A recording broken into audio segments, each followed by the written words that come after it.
ओम नमः शिवाय। राधे राधे। आप सभी को हरियाली तीज की हार्दिक शुभकामनाएं। आप सभी का सुहाग इसी तरह बना रहे। आज हम जानेंगे मासिक धर्म में और प्रेगनेंसी में यानी कि गर्भ अवस्था में हरियाली तीज का व्रत कैसे करेंगे और क्या क्या नियमों का पालन करना चाहिए और किस प्रकार से हमें गर्भ अवस्था में यानी प्रेगनेंसी में यह व्रत कैसे करें, निर्जला व्रत कैसे करें। आप सभी को पता है कि हरियाली तीज का व्रत हमारी पति की लंबी आयु के लिए किया जाता है और सुहाग का ये व्रत होता है और विधि विधान से इसको करना होता है और सारे नियमों को श्रद्धा भाव से और ध्यान पूर्वक इस व्रत को किया जाता है। और यह बहुत ही कठिन व्रत में से एक व्रत है और निर्जला होकर के सारी औरतें अपने पति की लंबी आयु के लिए ये व्रत करती हैं।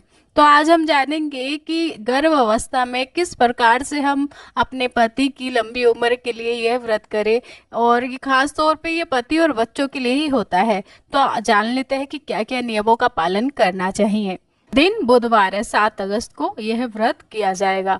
तो किस प्रकार से हमें यह व्रत करना है, देखो आप सभी का छठा या 7वां महीना चल रहा है। अगर आप व्रत करने में सक्षम है, क्योंकि निर्जला व्रत होता है, बहुत ही कठिन व्रत होता है, अगर आप रख सकती है निर्जला व्रत तो रखिए। लेकिन सारे जो डॉक्टर जो होते हैं वो सब मना ही करते हैं, क्योंकि 7वें 8वें महीने में कोई भी व्रत नहीं किया जाता है। ठीक है, प्रेगनेंसी है तो इस साल छोड़ ही दो। ठीक है, अगर आप फिर भी करना चाहते हो, नया व्रत है या फिर पहली बार कर रहे हो, तो आप सभी को करना ही है।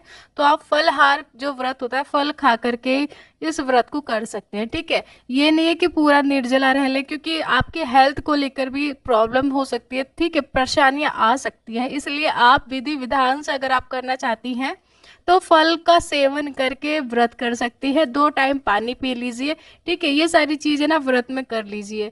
अगर आप फिर भी आप चाहती है कि निर्जला व्रत रखूंगी, कुछ फलहार वगैरह नहीं खाऊंगी, तो एक बार अपनी फैमिली में पता कर ले, पूछ ले, तभी जाकर के ये व्रत करें। क्योंकि 7वें और 8वें महीने में या फिर छठे महीने में बहुत ही मुश्किल हो जाता है ये व्रत करना। अगर आपका पहला दूसरा महीना है तो आप फलहार व्रत करके खा सकती है। ठीक है, फल का सेवन करके, ये सारी चीजें करके आप व्रत कर सकती हैं। इसे करना है, फल में आप सभी मीठा फल खाएंगी। ठीक है, नमक का सेवन ना करें, बस नमक छोड़ के आप फल खा सकती हैं। हमारी मांग वगैरह भर लेना, अच्छे से भर लेना, इन नियमों का आप पालन कर लेना। अब जान लेते हैं कि मासिक धर्म में कैसे करें।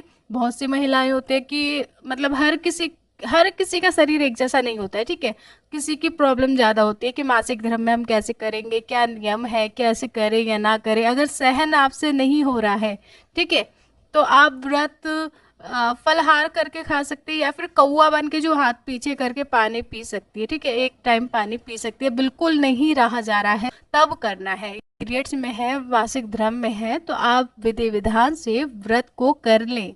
ठीक है, क्योंकि अगले साल भी आपको मासिक धर्म आ जाएगा, कोई भरोसा नहीं रहता है इन चीजों का।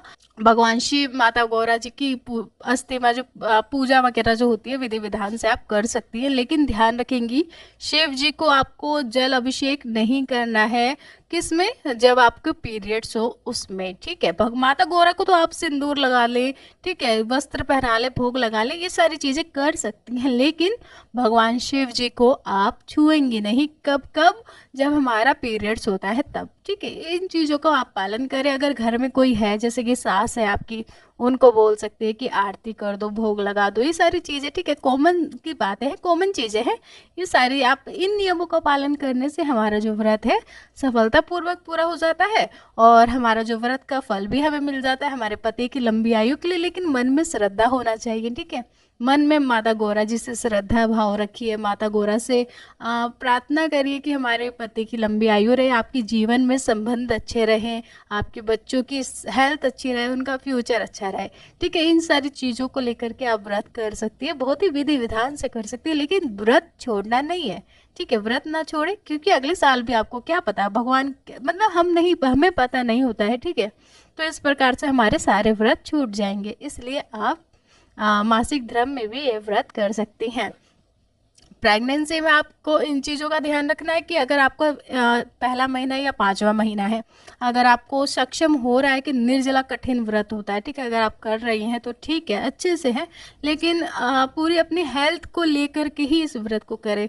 अगर आप फल का सेवन कर लेती है, व्रत में ऐसा नहीं है कि नहीं खा सकते, गर्भ अवस्था में फल का सेवन किया जाता है, ठीक है, तो आप फल का सेवन करके माता गौरा जी का ये व्रत, हरियाली तीज का व्रत विधि विधान से कर सकती है, कोई दिक्कत नहीं है। बस आपको अगर पानी भी पीना है, आपको लगता है कि मेरे को ज़रूरत है पानी, क्योंकि प्रेगनेंसी में पानी की ज़रूरत होती है, पानी की कमी हो जाती है, तो आप हाथ को पीछे करके जैसे कौवा पानी पीता है उसी प्रकार से आप पानी भी पी सकती है, ठीक है। और आपका जो व्रत है, अच्छी अच्छी कथा सुने इसमें, और माता जी का जितना आप ध्यान करेंगी उतना ही आपके लिए व्रत के लिए अच्छा रहेगा, ठीक है। ये सारी चीज़ों का आप पालन करें, तब जाकर के हमारा ये व्रत सफलतापूर्वक पूरा हो जाता है।